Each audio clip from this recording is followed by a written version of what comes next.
seguinte: a defesa do ex-presidente Jair Bolsonaro teve o pedido de extensão de prazo para manifestação sobre a denúncia do suposto plano de golpe negado. O pedido de prazo de Bolsonaro não foi aceito pelo ministro Alexandre de Moraes. Bolsonaro é um dos 34 denunciados pela Procuradoria-Geral da República. A defesa chegou a pedir que o prazo fosse de 83 dias, a partir da intimação.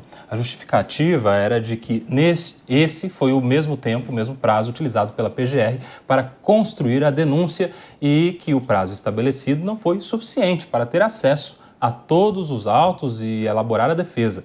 O ministro Alexandre de Moraes decidiu manter o limite de 15 dias. Limite este que termina nesta quinta-feira, nesta semana. Ricardo Rous, quero começar contigo este assunto porque o argumento é o seguinte: se a Procuradoria demorou 83 dias para denunciar, então a defesa tem que ter o mesmo prazo, uma questão de paridade de armas, para oferecer também a sua defesa. O pedido foi negado pelo STF. Ricardo Rous. Boa tarde, Nelson. Boa tarde, colegas debatedores. Boa tarde toda a audiência da Jovem Pan nessa nossa segunda-feira de carnaval.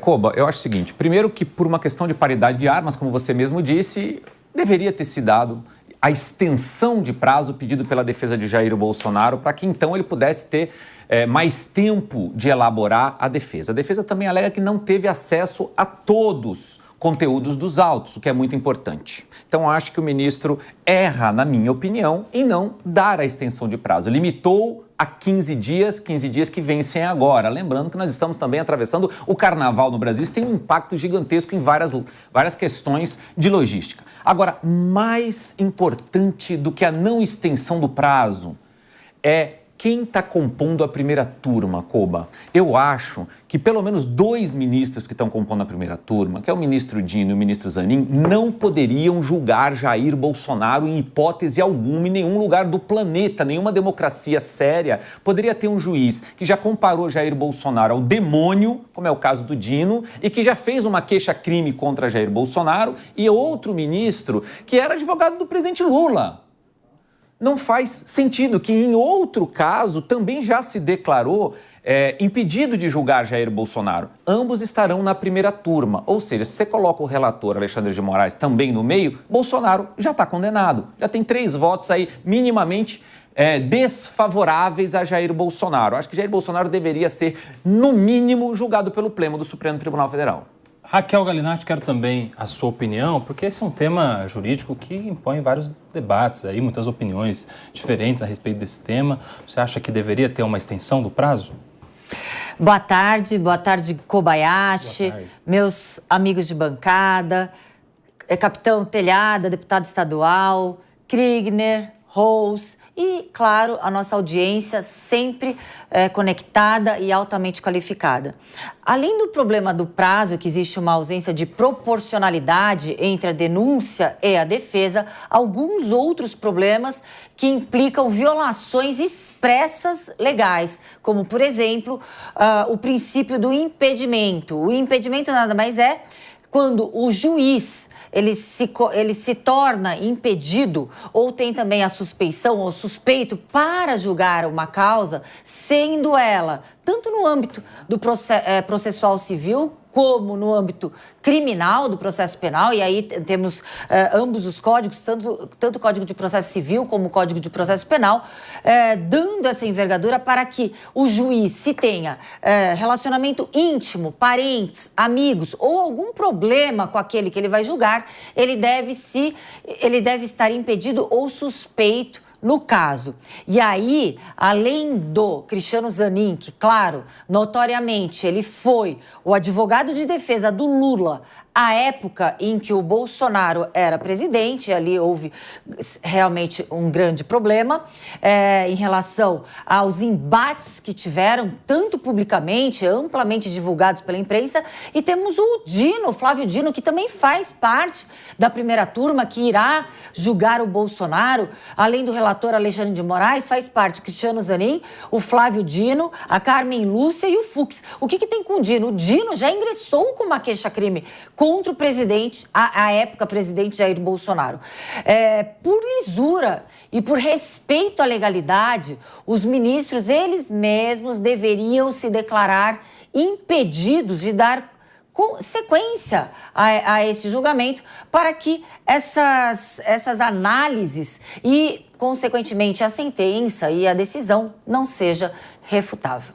Lembrando que também houve esse pedido da defesa para que esses ministros não compusessem a turma julgadora, né, justamente por essas questões de suspeição, impedimento, mas esse pedido também já foi negado. É um pedido que é endereçado ao presidente da Corte, o ministro Luiz Roberto Barroso, que indeferiu, negou este pedido também. Henrique Kriegner, quero muito a sua opinião. Boa tarde, bem-vindo. Boa tarde, Koba. Boa tarde a todos os colegas aqui, também todos que nos acompanham nessa segunda-feira de carnaval. Muito bem lembrado, Koba. Realmente esse pedido de suspeição desses ministros foi negado, o que soma mais um item aí para os absurdos que nós estamos vendo nesse processo todo.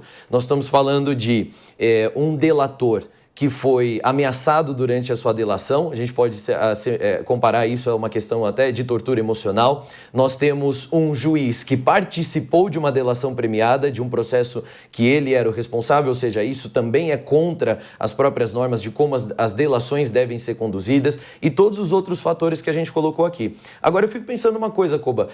A defesa do ex-presidente Bolsonaro justamente coloca aí um pedido para que haja maior tempo para preparação.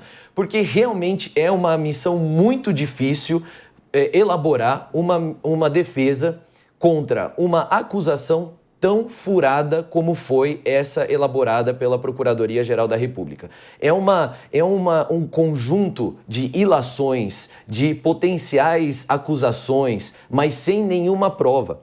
Eu li o documento, são 272 páginas. Ali, naquele documento, não se apresenta em nenhum momento um nexo causal, dizendo, olha, o presidente Bolsonaro foi quem fez isso aqui e aqui está a evidência. Não existe. Simplesmente você tem conexões que são conectadas por um fio imaginário que é construído nas primeiras 20 páginas.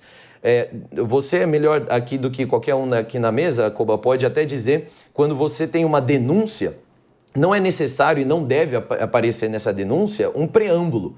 E essa denúncia conta com um preâmbulo de 20 páginas dizendo o porquê que as evidências se conectam ao presidente Bolsonaro. Ora, se são provas conclusivas, se são evidências, você não precisa de preâmbulo para construir uma narrativa em cima. A evidência, ela já deve apresentar as suas próprias, a matéria necessária para que ela possa ser bem elaborada e seja de verdade conclusiva. Então, o que nós estamos vendo aqui é um grande enredo, não é de escola de samba, porque é muito ruim, é pior do que qualquer outro aí que a gente está vendo nos desfiles, e também não é digno... Olha que não é daquela qualidade também, né? Que também, ou seja, a régua já era baixa, conseguiram fazer pior, e também não é digno de Oscar. Nós estamos vendo aqui uma grande encenação com uma motivação política muito clara por detrás, e agora a gente vai ver as consequências desse processo como um todo.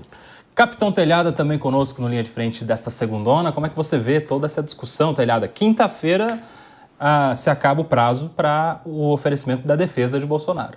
Exatamente. Uma excelente tarde, meu amigo, doutor Nelson Kobayashi, a toda a mesa, Ricardo, Henrique, doutora Galinatti. Uma honra estar participando nesse momento.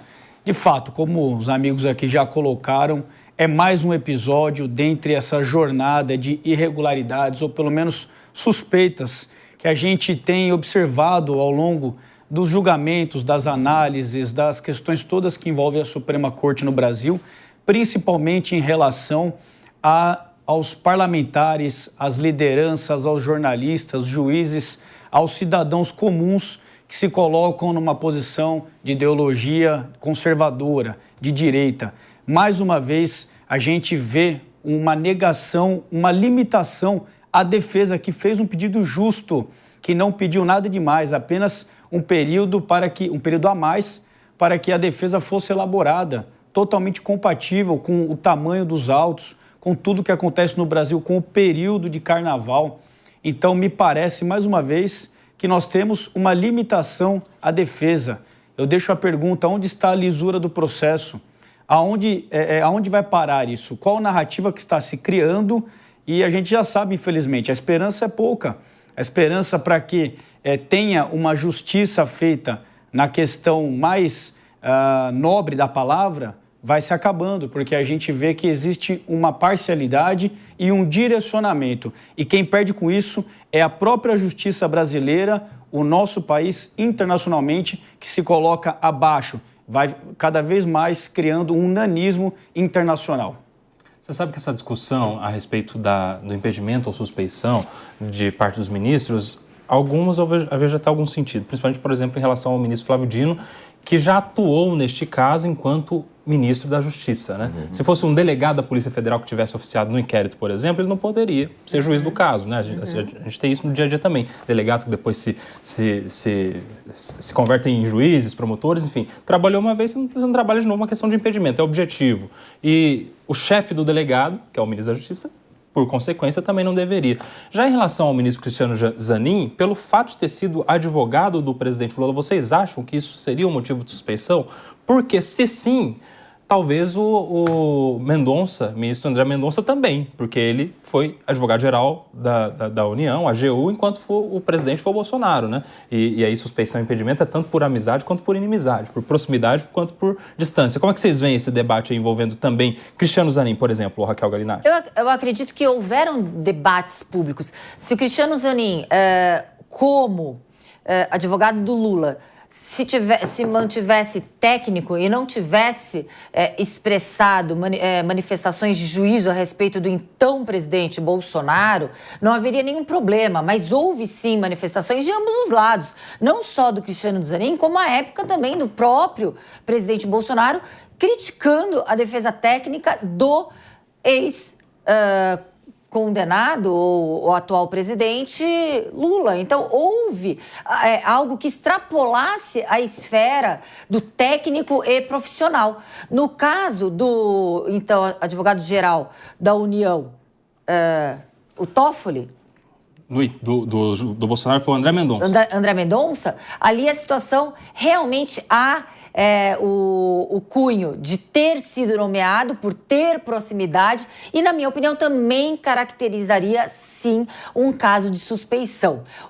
Como solucionar se temos 11 ministros no STF? Delegar essa função para outros que se tornem ali imparciais no julgamento do pleito. Nós temos muitos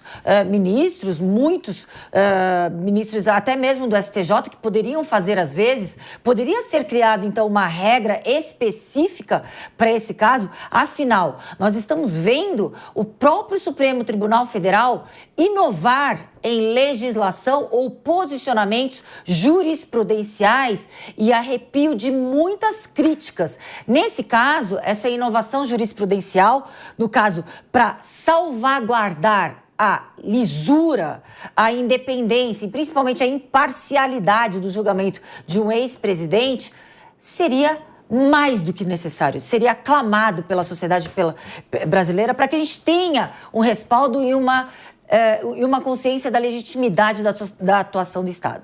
Uma outra questão é o próprio ministro Alexandre de Moraes, que também seria uma vítima secundária, né? Claro que o plano seria, inicialmente, a primeira vítima seria o Estado de Direito, enfim, mas ele pagaria com a vida, então não deixa de ser uma vítima secundária. E aí há também o argumento de que ele, nesta condição, não poderia ser também julgador, né, Ricardo Rosso? Se soma isso, não só em relação à suspeição, mas, no meu ponto de vista, ele deveria até não ser mais relator, ainda que seja julgador, se for superada essa questão da suspeição por ser vítima.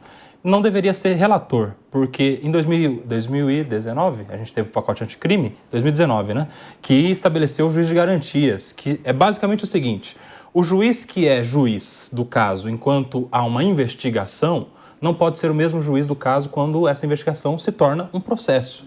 Justamente para que não haja uma tendência de condenação. O juiz ele já mandou fazer busca e apreensão, ele já mandou prender algumas pessoas, ele fez deu várias decisões que em algum momento prejudicaram os investigados. E aí, até inconscientemente, uma tendência desse juiz de condenar até para justificar os seus próprios atos. Porque ele mandou prender, depois ele vai absolver essa pessoa. Isso foi uma mudança no ordenamento desde 2019 e que o Supremo manteve suspenso por algum tempo, mas depois decidiu constitucional, vale. Só deu um prazo de 1 ano, prorrogável por mais um, para que os tribunais se adequassem, uma questão de logística, enfim, de ter juiz para todos os casos, mas no STF não é tão difícil de se aplicar, é só fazer um novo sorteio, né, Ricardo Roos? Sim, e eu acho, Koba, que tanto o relator, Alexandre de Moraes, o Zanin e o Dino não poderiam, nesse caso específico, que é um caso extremamente importante para a nação brasileira, envolve hoje o líder político que, teoricamente, nas pesquisas de hoje, venceria o presidente da República. Então, nós não estamos falando de um julgamento simples, ele tem um impacto muito grande na nossa sociedade. Então, até por uma questão